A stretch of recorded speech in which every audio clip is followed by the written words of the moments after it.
ಹಾಲಿವುಡ್ಡಲ್ಲೇ ಒಂದು trend start ಆಗಿತ್ತು. First part, second part, third part ಅಂತ. ಅದೇ ಥರ ನಮ್ಮ ಇಂಡಿಯಾದಲ್ಲಿ ಕೂಡ ಸ್ಟಾರ್ಟ್ ಆಗಿದೆ. ನಮಸ್ಕಾರ ಗುರುವೆ, ಡೇ ಟು ಡೇ ಚಾನೆಲ್ಗೆ ಸ್ವಾಗತ ಸುಸ್ವಾಗತ. ನಮ್ಮ ಲೈಫಲ್ಲೇ ಡೈಲಿ ದೋಸೆ ತಿಂತಿದ್ರೆ ಎಷ್ಟು ಬೇಜಾರಾಗುತ್ತೆ ಅಲ್ವಾ? ಚಿಕ್ಕ ವಯಸ್ಸಲ್ಲಿ ನಾನು ಜರಾಸಿಕ್ ಫ್ರಾಂಚೈಸಿನ ಯಾವ ರೇಂಜಿಗೆ ನೋಡ್ತಿದ್ದೆ ಅಂದರೆ, ಲ್ಯಾಂಗ್ವೇಜ್ ಅರ್ಥ ಆಗಿಲ್ಲ ಅಂದರೂ ಕೂಡ ನೋಡ್ತಿದ್ದೆ ನಾನು ಅದನ್ನು. ನಾನು ಯಾವ್ದ್ರ ಬಗ್ಗೆ ಮಾತಾಡ್ತಿದ್ದೀನಿ ಅಂತ ನಿಮ್ಗೆ ಆಲ್ರೆಡಿ ಗೊತ್ತಾಗಿರ್ಬೇಕಲ್ವಾ? ಸೊ ಬನ್ನಿ, ನಾವು ಜರಾಸಿಕ್ ವರ್ಲ್ಡ್ ದ ರೀಬರ್ತ್ ಮೂವಿ ಬಗ್ಗೆ ನಾವು ಮಾತಾಡೋಣ. ಲಾಸ್ಟ್ 2 ಪಾರ್ಟ್ಸ್ ಬಂದ್ಬಿಟ್ಟು ನಮಗೆಲ್ಲ ಡಿಸಪಾಯಿಂಟ್ ಮಾಡಿದ್ರು ಅವರು. ಹೊಸ ಕತೆ, ಹೊಸ ಕ್ಯಾರೆಕ್ಟರ್, ಹೊಸ ಟೆಕ್ನಾಲಜೀಸ್, ಇದ್ರ ಬಗ್ಗೆ ನಾವು ಮಾತಾಡೋದು ತುಂಬ ಇದೆ. ಸೊ ಬನ್ನಿ, ನನಗೆ ಏನು ಇಷ್ಟ ಆಯಿತು, ಏನು ಕಷ್ಟ ಆಯಿತು ಅಂತ ಹೇಳ್ತೀನಿ. ಈ ಮೂವಿದಲ್ಲಿ ಪ್ರತಿಯೊಂದು ಕೂಡ ಚೇಂಜ್ ಮಾಡಿದ್ದಾರೆ. ಲೈಕ್ ಆ್ಯಕ್ಟರ್ಸ್, ಡೈರೆಕ್ಟರ್ಸ್, ರೈಟರ್ ಎಲ್ಲಾನು ಹೊಸದಾಗೆ ತಂದಿದ್ದಾರೆ. ಟೆಕ್ನಾಲಜೀಸ್ ಕೂಡ ಇದೇ ರೀಸನ್ನೇ ಸಿನಿಮಾನ ಡೈರೆಕ್ಟ್ ಆಗಿ ನೋಡ್ಬೋದು. ನೀವು ಹಳೆ ಪಾರ್ಟ್ ನೋಡ್ಬೇಕಂತ ಅವಶ್ಯಕತೆನೇ ಇರಲ್ಲ. Jurassic World the Rebirth, Scarlett Johansson ಮತ್ತು ನಾಥನ್ ಬೆರ್ಲಿ ಅವರು ಲೀಡ್ ರೋಲ್ ಆಗಿ ಆಕ್ಟಿಂಗ್ ಮಾಡ್ತಾರೆ. ಇನ್ನು ನಾನು ಸಿನಿಮಾ ನೋಡಿದ್ಮೇಲೆ ನನಗೆ ಏನು ಇಷ್ಟ ಆಯಿತು, ಏನು ಕಷ್ಟ ಆಯಿತು ಅಂತ ಒಂದೊಂದೇ ಹೇಳ್ತೀನಿ. ಇದರ ಒನ್ಲೈನ್ ಸ್ಟೋರಿ ಬಂದ್ಬಿಟ್ಟು ಸೈಂಟಿಸ್ಟ್ಗಳಿಗೆಲ್ಲ DNA ಬೇಕಾಗಿರುತ್ತೆ, ಸಮ್ ಸ್ಯಾಂಪಲ್ಸ್ ಬೇಕಾಗಿರುತ್ತೆ ಡೈನೋಸಾರ್ಸ್ದು.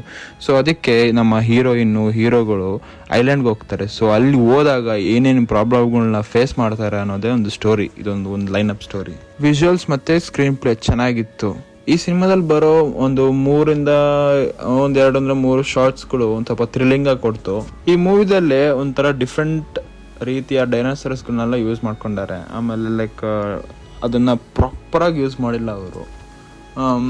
ಲೈಕ್ ಹೆಂಗೆ ಅಂತ ಅಂದರೆ, ಲೈಕ್ ಹಳೆ ಮೂವೀಸ್ಗಳೆಲ್ಲ ಲೈಕ್ ಡೈನೋಸರಸ್ ಅಂದರೆ ಅದೊಂದು ನಮಗೆ ಮೈಂಡಲ್ಲೇ ಫಿಕ್ಸ್ ಆಗಿತ್ತು, ಅದೇ ಥರ ಇರುತ್ತೆ ಅಂತ. ಬಟ್ ಇದರಲ್ಲಿ ಈ ಮೂವಿದಲ್ಲೇ ಸ್ವಲ್ಪ ಡೈನೋಸಾರಸ್ನ ಯಾವ ರೇಂಜಿಗೆ ಅಂದರೆ ಲೈಕ್ ಏಲಿಯನ್ ರೇಂಜಿಗೆ ಮಾಡಿಟ್ಟಿದ್ದಾರೆ. ಸೊ ಅದೊಂದು ನಮಗೆ ಡಿಸಪಾಯಿಂಟ್ ಆಯಿತು ನಮಗೆ. ಸೊ ಕತೆ ವಿಷಯಕ್ಕೆ ಬಂದರೆ ಫುಲ್ ಸ್ಲೋ ಹೋಗುತ್ತೆ ಕತೆ.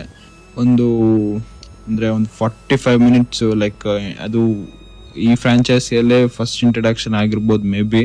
ಸೊ ಅದ್ರ ಬಗ್ಗೆನೇ ಫುಲ್ ಸ್ಲೋ ಹೋಗುತ್ತೆ. ಬಟ್ ಅದೊಂದು ಚೂರು ಫಾಸ್ಟಾಗಿ ಆಗಿದ್ರೆ ಸ್ವಲ್ಪ ಚೆನ್ನಾಗಿರ್ತಿತ್ತು. ಸ್ವಲ್ಪ ಹೈ ಥ್ರಿಲ್ಲಿಂಗ್ ಮೂಮೆಂಟ್ಸ್ ಕೊಟ್ಟಿದ್ರೆ ಇನ್ನೂ ಸಖತ್ತಾಗಿರ್ತಿತ್ತು.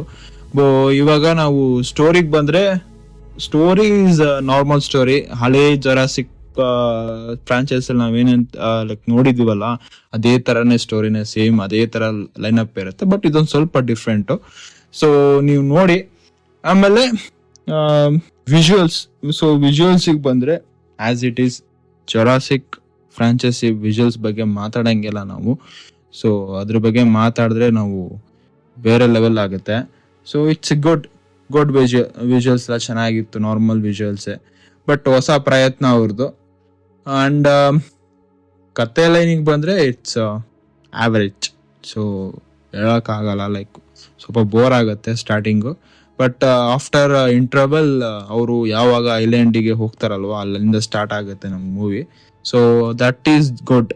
ಸೊ ಚೆನ್ನಾಗಿತ್ತು ಒಂದು ಲೈಕ್. ಬಟ್ ಆದರೆ ಫೈನಲ್ ಬಂದಾಗ, ಫೈನಲ್ ಒಂದು ಸೀನ್ ಇರುತ್ತೆ. ಸೊ ಒಂದು ಡೈನೋಸಾರಸ್ ಬರುತ್ತೆ. ಸೊ ಆ ಡೈನೋಸಾರಸ್ ನೋಡಿದ್ರೆ ಏನು ಗುರು ಡೈನೋಸಾರಸ್, ಅದನ್ನ ಏನಕ್ಕೆ ಮಾಡಿದ್ದಾರೆ ಅಂತಲೂ ಗೊತ್ತಿಲ್ಲ. ಸೊ ನಾರ್ಮಲ್ ಡೈನೋಸಾರಸ್ ನೋಡಿದ್ದಲ್ಲ, ಸಖತ್ತಾಗಿದ್ದು ಹಳೆ ಮೂವೀಸ್ಗಳಲ್ಲ, ಎಷ್ಟು ಚೆನ್ನಾಗಿದ್ದಾವೆ. ಸೊ ಅದನ್ನೇ ರೀಪ್ರೆಸೆಂಟೇಷನ್ ಮಾಡಿದ್ರು ಚೆನ್ನಾಗಿರ್ತಿತ್ತು. ಬಟ್ ಆದರೆ ಈ ಮೂವಿದಲ್ಲೇ ಅಂದರೆ ಈ ಲೈಕ್ ಏಲಿಯನ್ ಥರ ಮಾಡಿ 4 ಕೈ, ಮುಖ ಫುಲ್ಲು ಓದ್ಕೊಂಡಿರೋದು, ಒಂಥರ ಅಸಹ್ಯ ಮಾಡಿಬಿಟ್ಟಿದ್ದಾರೆ. ಸೊ ಇದೊಂಥರ ನೆಗೆಟಿವ್ ಸೊ ಫಿಲಮ್ಗೆ. ಬಟ್ ಪಾಸಿಟಿವ್ ಅನ್ನೋದು ಬಂದ್ಬಿಟ್ಟು ವಿಜುವಲ್ಸ್, ಸ್ಕ್ರೀನ್ ಪ್ಲೇ ಓಕೆ ಚೆನ್ನಾಗಿದೆ. ಬಟ್ ಸ್ಟೋರಿ ಬಂದ್ಬಿಟ್ಟು ಸೇಮ್ ಓಲ್ಡ್ ಸ್ಟೋರಿನೇ. ಆಮೇಲೆ ನೆಗೆಟಿವ್ಸ್ ಬಂದರೆ, ಫುಲ್ ಮೂವಿ ಸೇಮ್ ನಾವು ನೋಡಿರೋದೇ ಮೂವಿ ನೋಡಿದ್ದೀವಿ. ಆಮೇಲೆ ಡೈನೋಸಾರಸ್ ಕ್ರೀಚರ್ಗಳನ್ನಂತೂ ಹಾಳು ಮಾಡಿಬಿಟ್ಟಿದ್ದಾರೆ. ಸೊ ಅದು ನನ್ನ ನೆಗೆಟಿವ್ ಆಗಿರೋದು. ನೆಕ್ಸ್ಟ್ ಪಾರ್ಟ್ ಬರುತ್ತೋ ಅಲ್ವೋ ಗೊತ್ತಿಲ್ಲ. ಸೊ ಬರ್ದೇ ಇರೋದೇ ಒಳ್ಳೆಯದು ಅನಿಸುತ್ತೆ ನನಗೆ. ಅಟ್ಲೀಸ್ಟ್ ನೆಕ್ಸ್ಟ್ ಪಾರ್ಟ್ ಅವ್ರು ಏನಾರ ಮಾಡೋದಾದರೆ ಒಂದೊಳ್ಳೆ ಸ್ಟೋರಿ, ಒಂದೊಳ್ಳೆ ಡೈನೋಸಾರಸ್ ಕ್ರಿಯೇಚರ್ಗಳನ್ನ ಸ್ವಲ್ಪ ಡಿಸೈನ್ಸ್ ಚೆನ್ನಾಗಿ ಮಾಡಿ ಪ್ರೆಸೆಂಟ್ ಮಾಡಿದ್ರೆ ನಮಗೆ ತುಂಬ ಅಂದರೆ ತುಂಬ. ಯಾಕಂದರೆ ನಾವು ಚಿಕ್ಕ ವಯಸ್ಸಿಂದ ನೋಡ್ಕೊಂಡು ಬಂದಿರೋ ಫ್ರಾಂಚೈಸಿ. ಸೊ ಬರ್ತಾ ಅದು ಟೆಕ್ನಾಲಜಿ ಥರನೇ ಫುಲ್ ಟೆಕ್ನಾಲಜಿಯಾಗಿ ಹೋಗ್ತಿದೆ ಡೈನೋಸಾರಸ್ಸು. ಸೊ ಸೊ ಇದೇ ನನ್ನ ಇವತ್ತಿನ ರಿವ್ಯೂ. ಸೊ ಫಿಲಮ್ ಹೆಂಗಿದೆ ಅಂದರೆ ಇಟ್ಸ್ ಬಿಲೋ ಆ್ಯಾವ್ರೇಜ್. ಸೊ ನೋಡಬೋದು ಬಟ್ ಮಕ್ಕಳಿಗಂತಲೇ ಮಾಡಿರೋದು. ಸೊ ಮಕ್ಳಿಗೆ ಕರ್ಕೊಂಡು ಒಂದು ಒಳ್ಳೆ ಎಕ್ಸ್ಪೀರಿಯೆನ್ಸ್ ಮಾಡ್ಬೋದು. ಸೊ ಇದು ನನ್ನ ರಿವ್ಯೂ, ಇವತ್ತಿನ ರಿವ್ಯೂ. ಸೊ ನೋಡ್ತಾ ಇರಿ ನನ್ನ channel. Day to day life ನಿಮಗೆ ಪ್ರತಿಯೊಂದು ಅಪ್ಡೇಟ್ಗಳನ್ನ ಕೊಡ್ತಿರ್ತೀನಿ. ಟೇಕ್ ಕೇರ್, ಬಾಯ್ ಬಾಯ್ ಗೆಳೆಯರೇ.